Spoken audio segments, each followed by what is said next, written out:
भूमिगत मिट्टी का ऑटो। एक गांव में विमला नाम की एक औरत अपने पति प्रकाश और अपने बेटे के साथ रहा करती थी। वो गांव में ऑटो चलाया करती थी और ऑटो चलाकर अपने परिवार का पालन पोषण किया करती थी। विमला का पति प्रकाश कोई काम नहीं करता था, बस सारा दिन आवारा इधर उधर घूमा करता था। अपने पति की इस आदत को लेकर विमला बहुत चिंतित थी और अक्सर प्रकाश को समझाया करती थी, लेकिन उसके पति प्रकाश पर उसकी इस बात का बिल्कुल फर्क नहीं पड़ता। एक दिन गांव में काफी बारिश हो रही थी। रात काफी अंधेरी थी। रात को जब विमला एक सवारी को छोड़कर घर वापस आ रही थी, तभी अचानक उसके ऑटो का एक्सीडेंट हो गया और दुर्भाग्यवश विमला की इस एक्सीडेंट में मृत्यु हो गई और इस एक्सीडेंट में उसका ऑटो भी खाई में गिरकर पूरी तरह बर्बाद हो गया। विमला की मृत्यु के बाद प्रकाश और उसके बेटे के खाने के लाले पड़ गए, क्योंकि प्रकाश तो कोई काम करता ही नहीं था। एक दिन प्रकाश के बेटे ने प्रकाश से कहा, पिताजी मुझे बहुत भूख लगी है, कुछ खाने को दो ना। क्या मुसीबत है, मैं कहाँ से लाऊं तेरे लिए खाने को। प्रकाश का बेटा अपने पिता से डांट खाकर भूखा ही सो जाता है।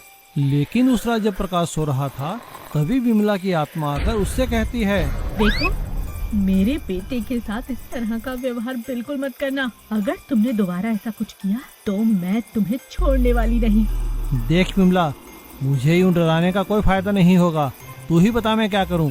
ऑटो भी तो तूने पूरा बर्बाद कर दिया, वरना मैं ऑटो चलाकर 2 पैसे कमा लेता। प्रकाश की बात सुनकर विमला कहती है, मैं जानती थी मेरे जाने के बाद भी तुम्हारा यही हाल रहेगा। अभी आंगन में जाओ, वहाँ खुदाई करो, वहाँ तुम्हें एक ऑटो दिखाई देगा। है तो वो मिट्टी का, मगर दिन में तुम्हारे लिए एकदम असली ऑटो की तरह काम करेगा। मगर याद रखना, शाम होते ही उसे वहीं लाकर रख देना और वो दोबारा मिट्टी हो जाएगा। मेरी बात का हमेशा ख्याल रखना। इस तरह मेहनत करोगे तो घर फिर से ठीक चलेगा। और ऐसा कहकर विमला की आत्मा वहाँ से गायब हो जाती है। प्रकाश सुबह उठते ही जहाँ विमला ने बताया था वहाँ खुदाई करता है और उसे वाकई में वहाँ एक मिट्टी का ऑटो मिलता है। प्रकाश जैसे ही उस मिट्टी के ऑटो को बाहर निकालता है, वो एक असली ऑटो में तब्दील हो जाता है।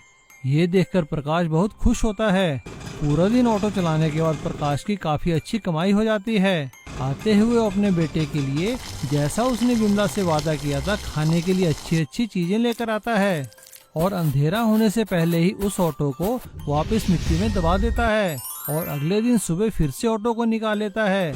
अब प्रकाश का ऑटो का काम सही चल रहा था और एक दिन जब गांव में मेला था, तो अधिक पैसे कमाने के लिए वो अंधेरा होने के बाद भी ऑटो चलाने लगता है। और अंधेरा होने के बाद जैसे ही वो सवारी छोड़कर वापस आ रहा था, ऑटो एकदम से मिट्टी के ऑटो में तब्दील हो जाता है और टूटकर सड़क पर बिखर जाता है। तब उसे अपनी पत्नी विमला की बात याद आती है और अपनी गलती पर पछतावा होता है। प्रकाश को सबक मिल चुका था और उसे अपनी गलती का एहसास हो गया था। अब प्रकाश दिन रात मेहनत करने लगा और पहले किराए का ऑटो चलाने लगा और फिर धीरे धीरे उसने अपना खुद का ऑटो खरीद लिया। इस तरह भूमिगत मिट्टी के ऑटो ने प्रकाश को एक सबक सिखा दिया कि मेहनत करने से ही जीवन सफल होता है। अमीर भाई और गरीब भाई। एक गांव में सुशीला नाम की एक औरत रहती थी।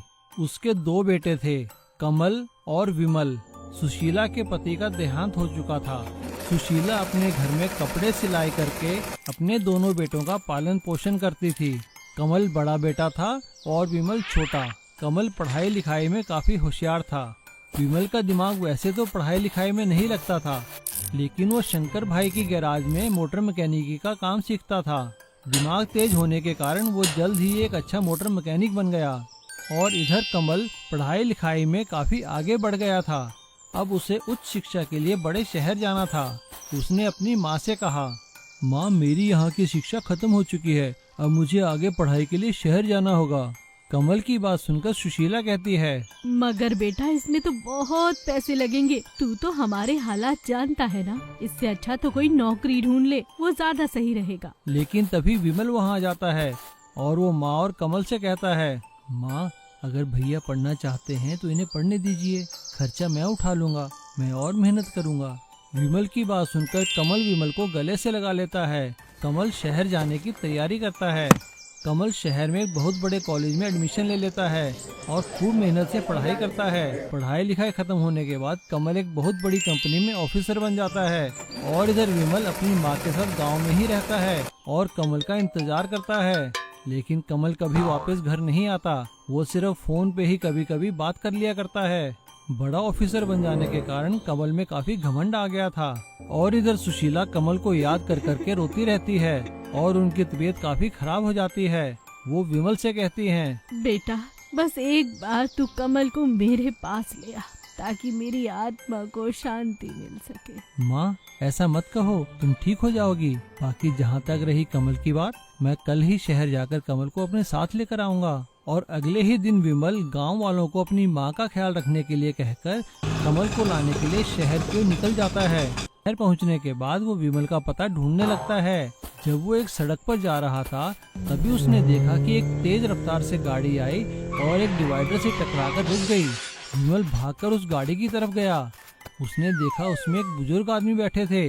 विमल ने उन्हें बाहर निकाला। बाबूजी आप ठीक तो है ना? आपके ज्यादा चोट तो नहीं लगी? अरे नहीं बेटा, हल्की सी खरोंच आई है। शुक्र है भगवान का जो मैं बच गया। लगता है गाड़ी की ब्रेक फेल हो गई है। कोई बात नहीं बाबूजी, मैं अभी देखता हूँ। विमल ने कार से टूल बॉक्स निकाला और कार को ठीक कर दिया। वो आदमी विमल से काफी प्रभावित हुआ और उसने विमल का शहर आने का कारण पूछा। विमल ने उसे सारी बात बताई तो उस आदमी ने विमल को अपने साथ आने के लिए कहा और वो विमल को अपने साथ एक बहुत बड़ी कंपनी के ऑफिस में ले आया।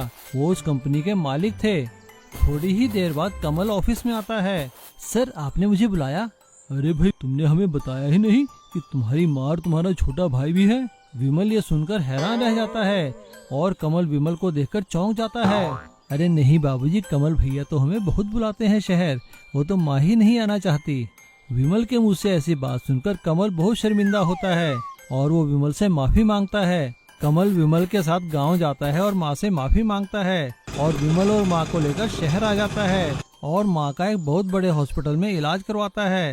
जल्दी ही सुशीला जी ठीक हो जाती हैं और अब दोनों बेटों के साथ खुशी खुशी रहने लगती हैं, कभी गांव में तो कभी शहर में। इडली चाय वाली की सफलता। पुन्नूर गांव पहाड़ी पे बसा एक सुंदर सा गांव था। वहां पे लता अपने पति श्याम के साथ अपने बच्चे के साथ रहा करती थी। श्याम पुन्नूर में चाय बनाने वाली फैक्ट्री में काम किया करता था। वो बहुत ही मेहनती था। फैक्ट्री के प्रबंधक उसकी हमेशा तारीफ किया करते थे और साथ ही तारीफ किया करते थे लता के हाथ की बनाई इडली की। भाई श्याम लंच का टाइम हो गया है, अपना टिफिन तो खोलो भाई, हमें तो इंतजार है लता जी की बनाई हुई इडली खाने का। जी सर अभी खोलता हूँ। आज तो लता ने आपके लिए 2 इडली स्पेशल भेजी हैं। हाँ भाई ठीक है, लता का हमारी ओर से धन्यवाद कहना। और सभी लोग मिलकर लंच करने लगते हैं। सब कुछ सही चल रहा था लेकिन भाग्य को कुछ और ही मंजूर था। एक दिन अचानक फैक्ट्री में काम करते हुए श्याम के दोनों हाथ मशीन की चपेट में आ जाते हैं और उसके दोनों बाजू काटने पड़ते हैं। हॉस्पिटल से घर आने के बाद वो बहुत मायूस हो जाता है क्योंकि अब वो मजबूरी में फैक्ट्री में काम नहीं कर सकता था। फैक्ट्री उसे उचित मुआवजा भी देती है लेकिन भला वो पैसा कितने दिन चलता। मुआवजे का पैसा खत्म होने की स्थिति में अब लता के सामने घर चलाने की जिम्मेदारी थी क्योंकि श्याम हाथ न होने के कारण कोई काम नहीं कर सकता था। उसने मायूस होकर लता से कहा, लता मैं बहुत शर्मिंदा हूँ, मैं तुम लोगों के लिए कुछ नहीं कर पाऊंगा। इससे अच्छा तो भगवान मुझे मौत ही दे देता। श्याम की बात सुनकर लता ने कहा, अजी आप ऐसा क्यों कहते हैं? आप हिम्मत मत हारिए, आपका हमारे साथ होना ही काफी है। चलिए उठिए, मैं आपको गर्मा गर्म इडली खिलाती हूँ। और ऐसा कहने के बाद लता श्याम को गर्मा गर्म इडली खिलाने लगती है। तभी उन लोगों के घर के बाहर एक गाड़ी आकर रुकती है। वो दोनों हैरान रह जाते हैं क्योंकि फैक्ट्री के प्रबंधक उनके घर आए थे। वो घर के अंदर आते ही कहते हैं, भाई वाह कितनी अच्छी खुशबू आ रही है। भाई लता जी हमें तो आपके यहाँ की इडलियाँ खींच लाई यहाँ पर। उनकी ये बात सुनकर लता कहती है, हाँ हाँ बिल्कुल सर, मैंने अभी अभी गर्मा गर्म घर में इडलियाँ बनाई हैं, मैं आपके लिए भी लेकर आती हूँ। ऐसा कहकर लता उनके लिए इडलियों भरी प्लेट लेकर आती है। फैक्ट्री के प्रबंधक इडली खाकर लता की बहुत तारीफ करते हैं और उन्हें एक प्रस्ताव देते हैं। श्याम, लता, श्याम के साथ जो कुछ हुआ उसका कंपनी को बहुत अफसोस है। इसके लिए कंपनी आपको एक ऑफर दे रही है।